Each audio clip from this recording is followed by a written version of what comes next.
Bismillahirrahmanirrahim. Assalamualaikum warahmatullahi wabarakatuh. Innal hamdalillah nahmaduhu wa nasta'inuhu wa nastaghfiruh wa na'udzu billahi min shururi anfusina wa sayyiati a'malina. May yahdihillahu fala mudilla lahu wa may yudlil fala hadiya lahu. Wa ashhadu an la ilaha illallah wahdahu la syarika lah. Wa ashhadu anna Muhammadan abduhu wa rasuluh. Ya ayyuhalladzina amanu taqullaha haqqa tuqatih wa la tamutunna illa wa antum muslimun. Ya ayyuhan nasu taqu rabbakumul ladzi khalaqakum min nafsin wahidah wa khalaqa minha zawjaha wa batha minhuma rijalan katsiran wa nisaa'a wattaqullaha alladzi tasaaluna bihi wal arham innallaha kana 'alaikum raqiba. Ya ayyuhalladzina amanu taqullaha wa qulu qawlan sadida yuslih lakum a'malakum wa yaghfir lakum dhunubakum wa may yuti'illaha wa rasulahu faqad faza fawzan 'azima. Amma ba'du fa inna asdaqal hadithi kitabullah wa khairal huda huda nabiyyina Muhammadin sallallahu alaihi wasallam wa syarral umuri muhdatsatuha fa inna kulla muhdatsatin fid dini bid'ah wa kulla bid'atin dhalalah wa kulla dhalalatin finnar. Wa usalli wa usallim ala nabiyyina Muhammadin wa ala alihi wa sahbihi ajma'in. Hadirin jamaah Jumat belakang Allah Subhanahu wa taala. Di zaman Nabi sallallahu alaihi wasallam ada satu fenomena yang sangat menarik yang diceritakan oleh Ibnu Abbas radhiyallahu anhuma. Ada sebagian orang yang dia masuk Islam, namun dia jadikan kondisi dunianya, ekonominya sebagai alat untuk mengukur standar kebenaran agamanya. Dalam arti ketika dia masuk Islam dan dia merasa setelah masuk Islam rizkinya semakin bertambah, ternaknya makin banyak, bahkan anaknya bertambah, istrinya melahirkan anak laki-laki, maka dia menilai Islam adalah agama yang benar, layak untuk diikuti. Sebaliknya, ketika dia masuk Islam tapi hidupnya susah, rizkinya seret dan banyak kesulitan yang dia alami, maka dia menyangka bahwasanya Islam adalah agama yang keliru sehingga layak untuk ditinggalkan. Fenomena semacam ini disebutkan oleh Allah Subhanahu wa taala di surat Al-Hajj ayat yang ke-11. Allah Subhanahu wa taala berfirman, "Wa minan nasi may ya'budullaha 'ala harfin fa in asabahu khairun itma'anna bih wa in asabathu fitnatun qalaba 'ala wajhihi khasirat dunya wal akhirah dzalika huwal khusranul mubin." Sebagian di antara manusia ada yang beribadah kepada Allah ala harfin, di pinggiran. Yang dimaksud beribadah kepada Allah di pinggiran adalah dia tidak begitu yakin dengan masuk Islam yang dia lakukan, dengan ketaatan kepada Allah yang dia lakukan. Apakah ini nanti akan mendatangkan kebahagiaan di akhirat ataukah tidak? Maka dia jadikan acuannya adalah kebahagiaan dunia. Kalau setelah dia masuk Islam, rizkinya makin bertambah, apa yang dia miliki makin berkah, dalam arti makin banyak kekayaannya, maka dia merasa Islam ini adalah agama yang benar. Fa in asabahu khairun itma'an nabi, kalau dia mendapatkan kebaikan, dia makin tenang, makin yakin. Wa in asabathu fitnatun inqalaba ala wajhi, tapi kalau dia menjumpai ujian, mendapatkan musibah, inqalaba ala wajhi, dia balik arah, dia keluar dari tepi. Makanya disebut oleh Allah, dia seperti masuk Islam ala harfin, di pinggiran, karena dia berada di ujung, begitu mudahnya dia keluar dari ujung itu. Hadirin bahkan Allah Subhanahu wa taala, Imam Bukhari rahimahullah dalam sahih beliau membawakan keterangan yang disampaikan oleh Ibnu Abbas radhiyallahu anhuma. Kata Ibnu Abbas, kana ar-rajulu yaqdumul Madinah fa in waladat imra'atuhu ghulaman wa natijat khailuhu qala hadza dinun salih. Dulu ada orang yang masuk Islam, datang ke Madinah. Setelah itu dia pulang. Jika nanti setelah masuk Islam, istrinya melahirkan anak laki-laki, kudanya melahirkan keturunan, maka dia berkomentar, hadza dinun saleh. Ini agama yang menguntungkan, ini agama yang baik. Wa illam talid imra'atuhu. Tapi kalau istrinya tidak melahirkan anak dan kudanya tidak melahirkan keturunan, qala, maka orang itu berkomentar, hadza dinun su. Ini adalah agama yang buruk. Maka dia jadikan dunianya sebagai standar kebenaran dari aktivitas dia ketika beragama.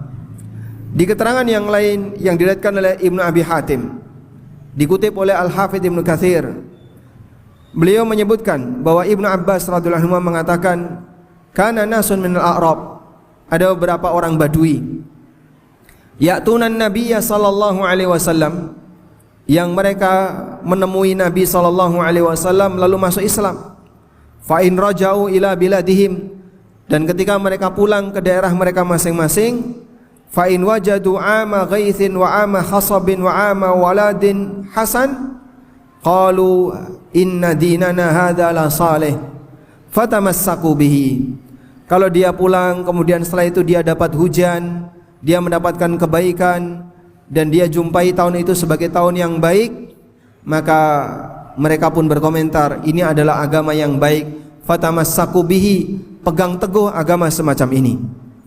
Dan sebaliknya, kalau kemudian mereka setelah masuk Islam mendapatkan musibah, maka mereka bilang, ma fi dinina hadza khairun, dalam agama kita tidak ada nilai kebaikannya. Kebiasaan buruk semacam ini yang sudah Allah peringatkan dalam Al-Quran ternyata berulang di zaman kita. Dan benarlah apa yang dikatakan oleh para ahli, bahwa sejarah itu akan berulang, yang berbeda hanya pelakunya. Ada banyak sekali di mana orang punya pemahaman bahwa kebenaran itu diukur dari kesejahteraan dunia, padahal hakikatnya itu nggak ada hubungannya. Sehingga dia merasa bahwa ajaran yang dia ikuti itu benar apabila setelah dia mengikuti ajaran itu dia mendapatkan kesejahteraan dunia. Padahal sekali lagi, antara beragama dengan kesejahteraan dunia dua hal yang berbeda. Bahkan ada banyak orang yang dia nggak mau sholat ketika rizkinya sedang susah. Ada yang nggak mau mendekat ke masjid ketika dia sedang melarat. Ada yang tidak mau beribadah kepada Allah ketika dia sedang mendapatkan ujian berupa sakit. Dan masih banyak contoh yang lainnya.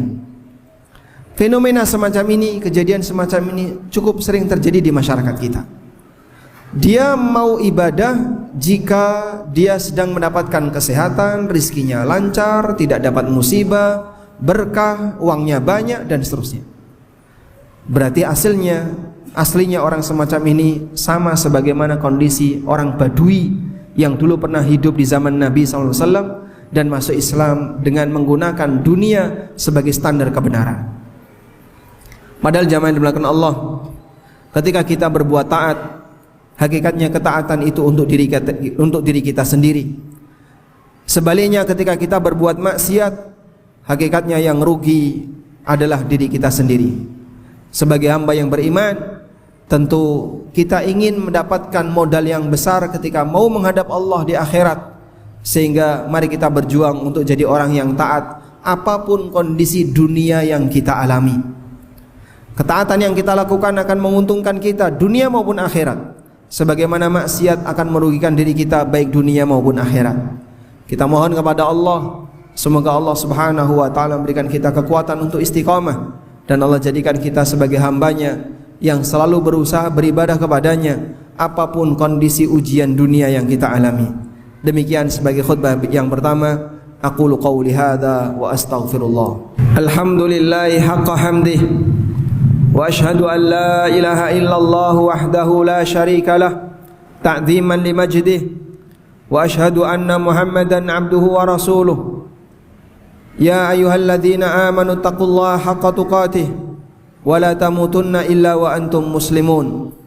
wa usalli wa usallim ala nabiyyina Muhammadin wa ala alihi wa sahbihi ajma'in. Hadirin jamaah Jumat yang dimuliakan Allah. Ada sebagian orang yang berpikir bahwa dengan melakukan ketaatan kepada Allah itu akan semakin menguntungkan Allah. Maka pada saat dia dapat musibah, dia ingin balas dendam dengan cara bagaimana membuat Allah marah. Maka cara yang dia lakukan adalah dia meninggalkan ketaatan itu karena dalam bayangan dia agar membuat Allah marah. Dia ingin membuat Allah rugi, padahal sepeser pun Allah tidak dirugikan dengan perbuatannya. Siapa yang hakikatnya rugi? Dia sendiri ketika dia melakukan maksiat. Jangan sampai kita punya bayangan bahwa ibadah yang kita lakukan menguntungkan Allah. Maha suci Allah dari hal ini, sebab Allah tidak butuh ibadah kita. Disebutkan dalam hadis dari sahabat Abu Dzar Al-Ghifari, hadis sahih diriwayatkan oleh Muslim.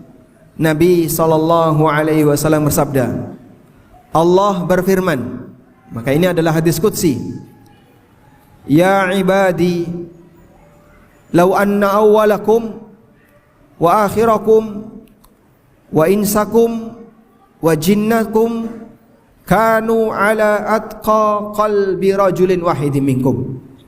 Wahai para hambaku, andaikan makhluk pertama sampai yang terakhir, jin dan manusia, semuanya menjadi makhluk yang paling bertakwa di antara kalian.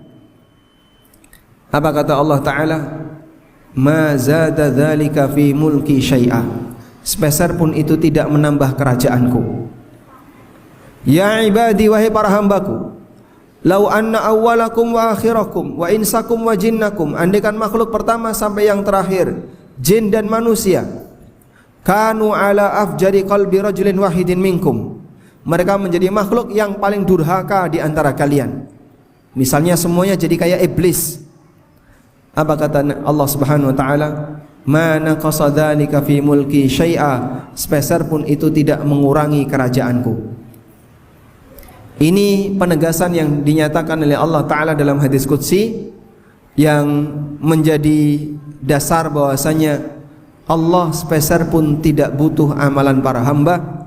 Jika kita taat, hakikatnya untuk kepentingan kita. Sebaliknya ketika kita maksiat, yang rugi adalah diri kita sendiri. Maka jangan sampai kita punya anggapan dengan ibadah yang kita lakukan itu menguntungkan Allah, menguntungkan Islam, menguntungkan ustadz. Sepeser pun tidak. Tapi ketika kita berbuat taat, sejatinya yang akan mendapatkannya adalah diri kita. Kita mohon kepada Allah Subhanahu wa taala, semoga Allah Subhanahu wa taala memberikan hidayah bagi kaum muslimin, dan Allah jadikan orang-orang yang sudah meninggal di antara kita mendapatkan rahmat darinya, dan semoga Allah Subhanahu wa taala jadikan orang yang masih hidup mendapatkan hidayah darinya. Allahumma salli ala Muhammad wa ala ali Muhammad kama sallaita ala Ibrahim wa ala ali Ibrahim innaka Hamidum Majid. Allahumma ighfir lil mu'minina wal mu'minat wal muslimina wal muslimat al ahya'i minhum wal amwat innaka sami'un qaribun mujibud da'awat ya qadiyal hajat. Rabbana ighfir lana wa li ikhwanina alladhina sabaquna bil iman wa la taj'al fi qulubina ghillan lil ladzina amanu rabbana innaka ra'ufur rahim. Rabbana atina fid dunya hasanah wa fil akhirati hasanah wa qina adzabannar. Wa sallallahu ala nabiyyina Muhammadin wa ala alihi wa sahbihi wa sallam. Wa akhiru da'wana anil hamdulillahi rabbil alamin. Wa qumu ila salatikum.